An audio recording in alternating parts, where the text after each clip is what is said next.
shall rest from life, like the setting sun in the west, but you shall dawn anew in the east, as the first rays of Amon-Ra dispel the shadows. Not today, mummy guy! Swing! I, being totally from this time period, am here to stop you.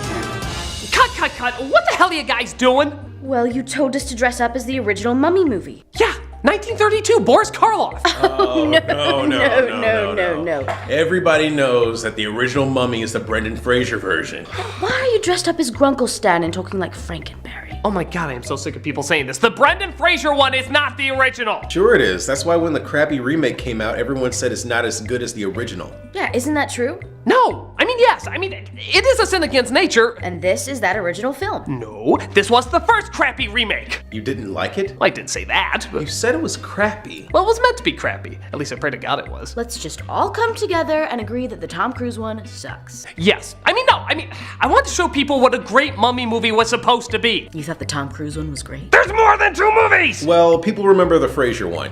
You should talk about that. Fine. I'll leave it to the audience. How many of you were... God damn it, you uncultured swines! Told ya. Oh, piss off telling me an Aragon joke.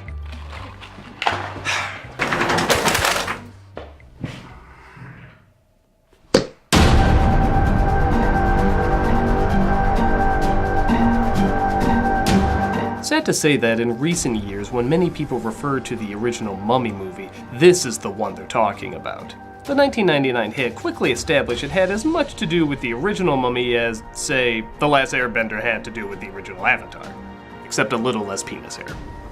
Nevertheless, it found its audience not as a horror film, but rather a corny, lighthearted adventure. It spawned sequels, spin-offs, even a children's cartoon. And let me tell you, it is no Jackie Chan adventures!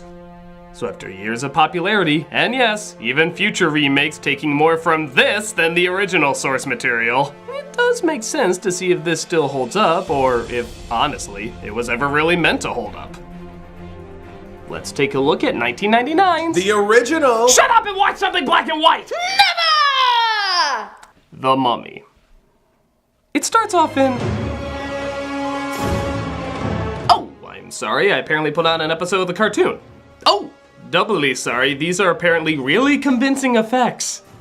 Not to knock what is admittedly pretty CG, but Val Kilmer refines as Moses and Ramesses fit a little too well into this realistic backdrop. Thieves, crown jewel of Pharaoh Seti I, home of Imhotep, Pharaoh's high priest, keeper of the dead.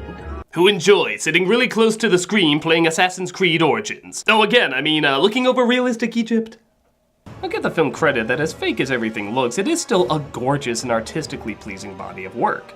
And the CGI ain't bad either. Am I right, boys? Imhotep has an affair with the pharaoh's mistress, which seems redundant the more I think about it. But the golden festers are unable to block cock for long. Yattamitaten. I had an itch. What, Egyptians never have an itch? Or you can kill them, that works. But the mistress has a plan for the guards who came to arrest her. Haha, that showed them. Imhotep plans to resurrect her though as... Wait, I can't not play this.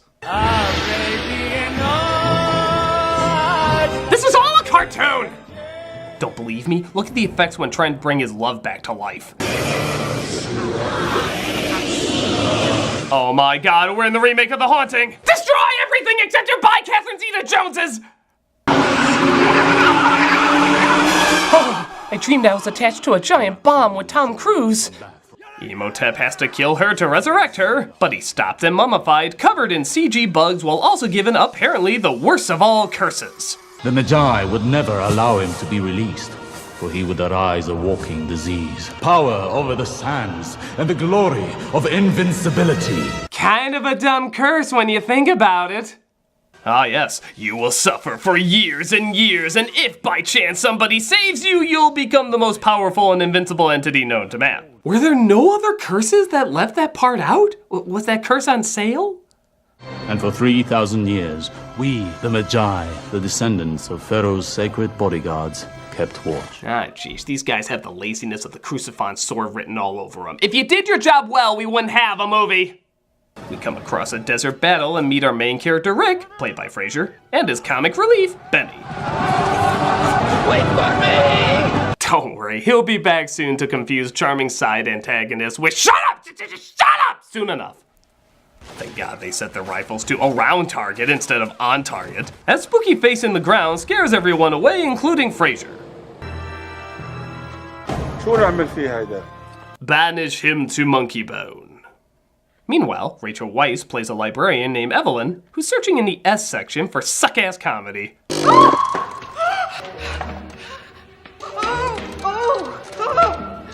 It's funny because... nope.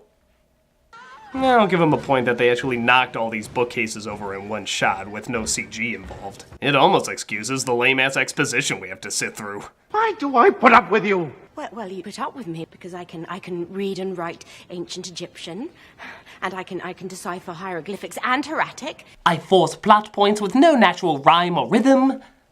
She thinks she hears a noise, so she grabs one of those necessary torches kept around ancient artifacts. I guess electricity wasn't a common thing yet. Oh, wait! Where she's led to her piss-poor fake-out. Have you no respect for the dead? Yeah, messing with priceless corpses in Egypt? Best case scenario fired, worst case scenario death. This is Jonathan, Weiss's brother, who just happened to find the Hellraiser box, which contains a map to Egyptian tombs and treasure. This looks like a job for pervy George of the Jungle. Who are you? And who's the broad? You were actually at Hamunaptra. Yeah, I was there. You swear. Every damn day. No, I didn't mean that. I know what you meant. I was there. Seti's place, City of the Dead. My slightly dirty skin and perfect white teeth are ready for rugged adventure. So yeah, Brendan Fraser sticks out like a member of Scrubs in an Indiana Jones movie. But given the film's goofy tone, you could argue that's the point. It is a silly environment, so his mismatched voice and look doesn't go unwelcome. Then get me the hell out of here! My problem is there would have been so many other non-matching actors that would have been even cooler. Can you imagine Bruce Campbell in that role? It'd make no sense, but it'd be awesome. Who are you and who's the broad? Get me the hell out of here, and by God, tell me why that guy's in that hamster wheel. It's not even attached to anything! Sadly, though, Fraser is set to hang and... short movie. Actually, his neck doesn't break, which allows Weisz time to bargain for his life, telling his captor that if he releases him, she'll lead them to the treasure. He agrees, not realizing forced romantic interludes are a shitty-ass Lucas wipe away. He's filthy, rude, a complete scoundrel. I don't like him one bit. Anyone I know? Oh, my horniness totally forgot what I was saying. My whole damn garrison believed in this so much that without orders, they marched halfway across Libya and into Egypt to find that city. And when we got there, all we found was sand and blood. Like it totally put me off my surfing lessons. I'm a rogue. One of the most famous books in history is buried out there. The Book of Amun-Ra. And the fact that they say that it's made out of pure gold makes no never mind to you, right? I was thinking of dyeing my hair gold. Would that be cool? I'm a lowlife. Why did you kiss me? No, I was about to be hanged. It seemed like a good idea at the time. I thought we had something, man I've known for less than a day. What? They sail on a ship, discovering that another troop happens to be looking for the exact same thing on the exact same ship. They even come across the exact same wormy comic relief. You're alive! I was so very, very worried. Bartok the Bat? They pay me only half now, half when I get them back to Cairo. Am I supposed to believe that thing woke up after all these years? You never believed in Hamunaptra, O'Connell. Oh, sure, blame the bat. What the heck, we're easy targets. Admit it, you are not gonna unhear this! But a Universal stunt show breaks out and everybody is forced to abandon the ship. They manage to come across some camels, and surprisingly, they don't focus on their flatulence. You missed a cinematic diamond mine. And they travel to the ruins using Dave for night and Dumb for smart. What the hell we doing? Patience, my good Baratam. Patience. You know, sir, really, you should watch your blood pressure. Stress, it's a killer, sir. We're about to be shown the way.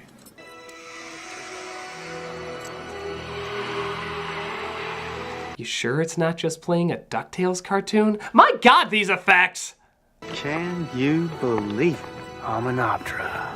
Here we go again. Derp.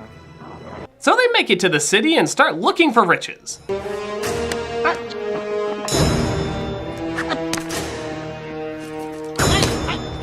film was used to shoot that rope scene, I think we all acknowledge it was worth it. They journey inward to see what they can find. They ripped out your guts and they stuffed them in jars. And then they take out your heart as well. Well, that's the end of them.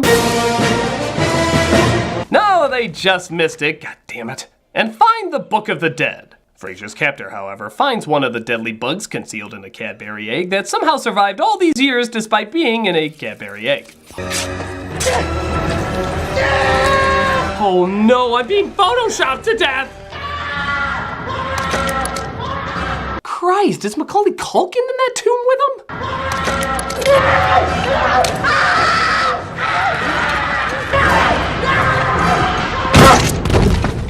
He died as he lived, like Curly Howard. The crucified morons show up a day late, proving they suck at what they do, and making them even more dumb when they just tell them to leave and then they leave. Leave. Leave this place or die. Oh, those are our choices, huh? Hey, you notice how their backs are to us right now? Of course, having half your crew killed and your life threatened doesn't mean you can't get smashed the exact same night. I know when to say no. And unlike your brother, miss, I just don't get. I am going to kiss you, Mr. O'Connell. Call me Rick. Kurt Russell. That would have been a weird but badass choice. I could totally see him in that role. Call me Rick, and for God's sakes, grow your eyebrows back. What are you doing? Well, I'd say never on a first date, but this never happens on a first date.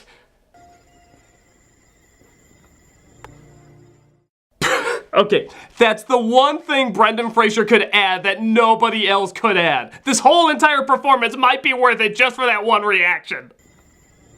You hold on to that, Fraser. Let no one take that from you. But they discover Emotep's corpse and are surprised to find he's still decomposing after all these years. Perhaps it has something to do with the remains of the bugs in his tomb. They can stay alive for years, feasting on the flesh of a corpse.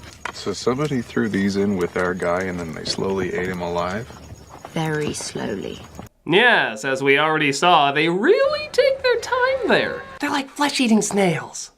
The other guys find ancient soap dispensers, unaware that they hold some of Emotep's vital organs. This will make him happy, though, when he wakes up after Doof and Doofus read the passage that resurrects him from the Book of the Dead. Yatue, Yatue, Yatue. See how much cooler that would be? This unleashes a plague of fake-ass locusts, sadly not led by James Earl Jones. All hell starts to break loose as even more of those bugs are released. Still eating people super slowly, as you can see. Very slowly. You know, has anyone considered she has no idea what she's talking about? Thus, only an hour in, we finally get our mummy. And... pretty sure Legends of the Hidden Temple would have done him better.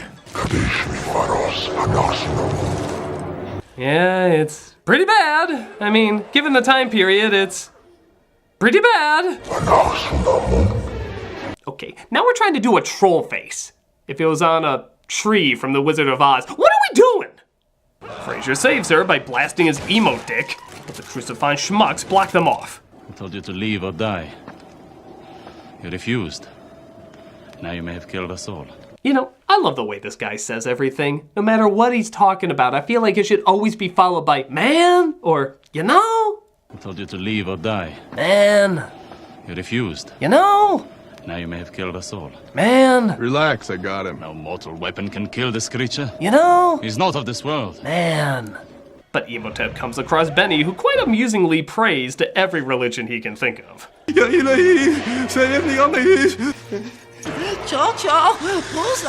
Actually, considering how long you've been dead, you look pretty good. What a step necessary.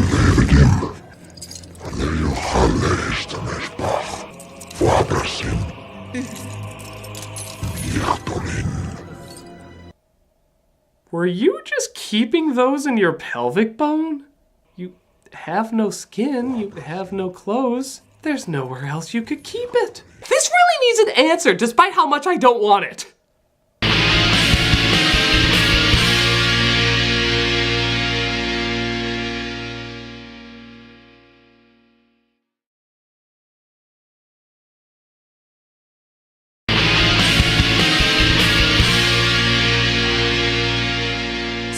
suggests they leave, Weiss suggests they stay, and the rest of us debate if this sounds more like Will and Grace or Mad About You. I told you not to play around that thing. Didn't I tell you not to play around that thing? Right then, me. I woke him up and I intend to stop him. Oh, yeah? How? You heard the man. No mortal weapons can kill this guy. Christ, at this point I'd take Archer in this role.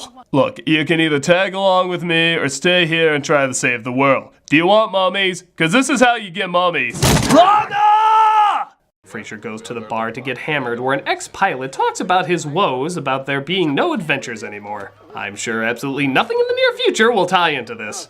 Chucked it in with the others and gone down in flame and glory instead of sitting around here rotting of boredom and booze. Yes, Chairman Mouse from the Rescuer movies. Oh, it actually is him. Random. The Mummy and Benny locate one of the people who took the sacred jars. I'm afraid more is needed. The prince must finish the job and consummate the curse. I guess a curse just ain't what it used to be, huh, sir? Which you and your friends have brought down upon yourselves.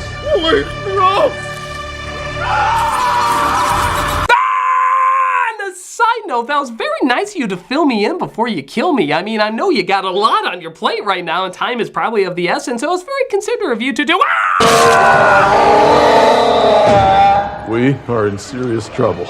You know, I should probably count how many times a good one-liner is instead replaced by Brendan Fraser making a stupid face and stating the obvious. We are in serious trouble. Derb. That happens a lot around here. Derb. I'll be seeing you again. Derb. These guys just don't quit, do they? Derb. This just keeps getting better and better. Derb. We are in very serious trouble. Derb. The Mummy moves in on Weiss, but gets pussy-whipped being afraid of cats who are revealed to be the guardians of the underworld. Weiss's boss was in cahoots with the Crucifon dorks and helped him in their terrible job of protecting the world. Apparently, even after 3,000 years. He is still in love with her. Man! Perhaps he would once again try to raise her from the dead. You know? And he stretched forth his hand towards the heavens, and there was darkness throughout. No, yeah, because that brother character is entirely useless. They try to justify him by having him quote the Bible every time something plaguey happens. There was darkness throughout the land of Egypt. And the rivers and waters of Egypt ran red and were as blood. Oh, shut up, VeggieTales, you're still pointless!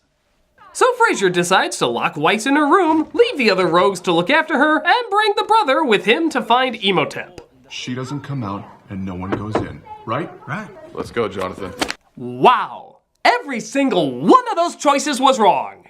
She knows the most about the mummy, so she should go along. They're more qualified to fight, so they should go along. And he, I refer you back to useless. Does anyone know how to do their job in this movie? I guess he didn't want a repeat of what happened. Him running into Benny, the mummy killing another scrounger, putting the moves on Weiss, a plague happening, and being scared by a cat. So what happens? He runs into Benny, the mummy kills another scrounger, puts the moves on Weiss, a plague happens, and he's scared by a cat. We've just come through there.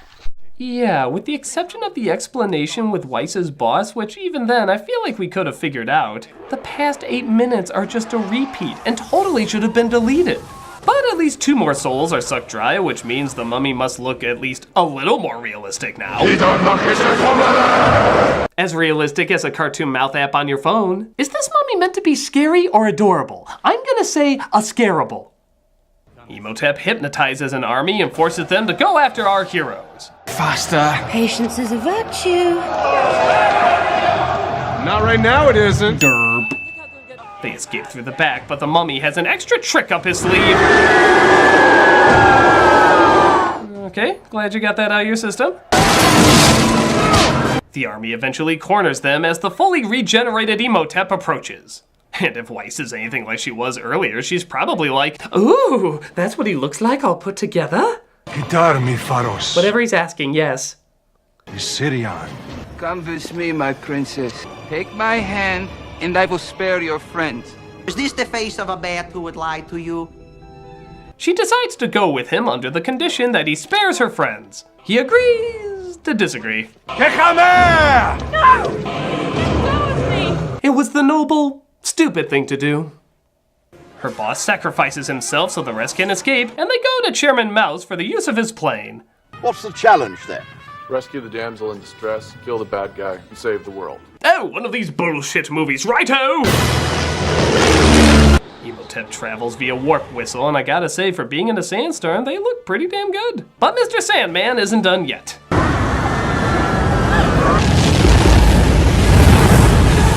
My god, this must be Anakin Skywalker's worst nightmare.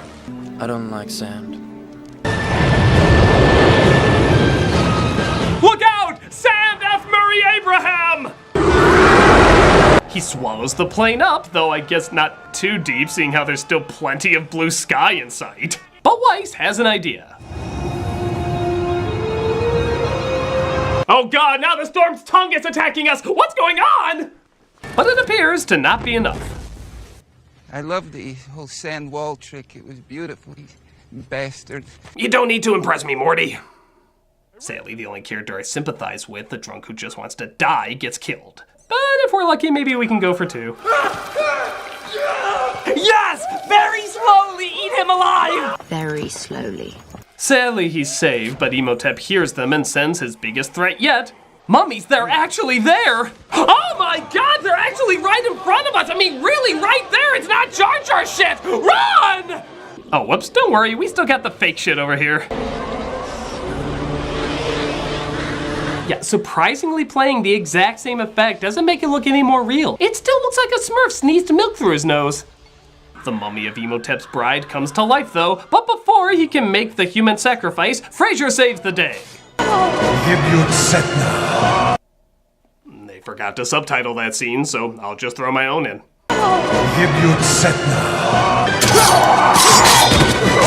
And for a creature as powerful as a god, Imhotep doesn't really do that much outside of just watching them fight and go, thank god I'm not the butt-ugly CGI rock in the shitty-ass sequel. And when he does finally fight, he just utilizes more Mario Paint effects.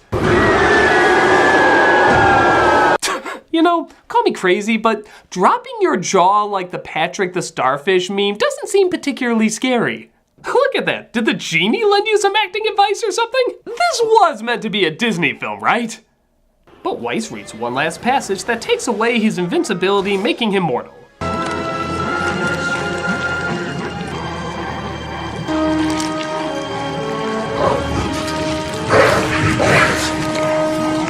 Of course, everything starts falling apart and Benny is left behind in the treasure room.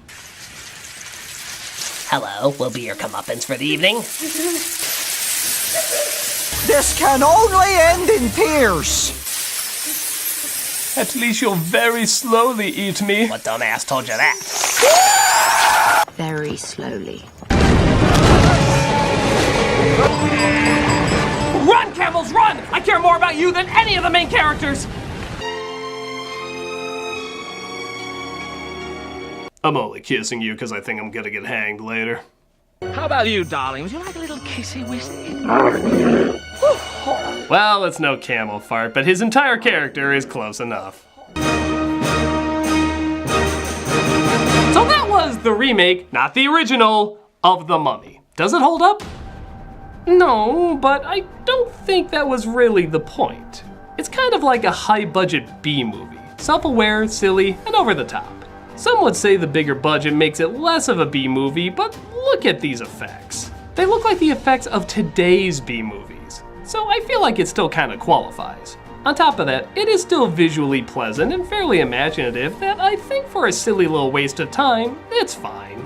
It's in no way comparable to the original, but I think even the makers of the film knew that it wasn't going to be. The best way I can put it is enjoyably dated. Right, now we're gonna talk about the Mummy film that's worth talking about. You said it, Critic. No! Wait, what are you doing here? I want to help you talk about the Mummy movie that's worth talking about. Oh, of course, with your love of monster movies, it only makes sense that you want to talk about the 2017 Tom Cruise version.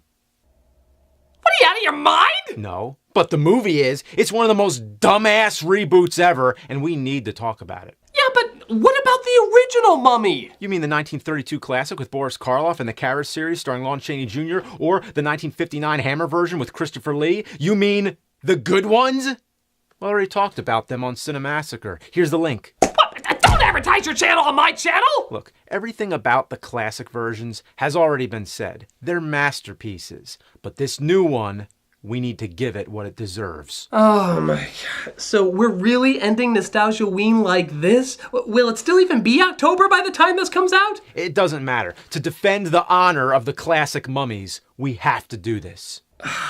Fine. Alright. Next week, we'll review one of this year's biggest nostalgia cash grabs, resulting in one of this year's biggest bombs. O Amun-Ra, God of gods, death is but the doorway to new life. We live today, we shall live again. In many new forms shall... Oh, shut up.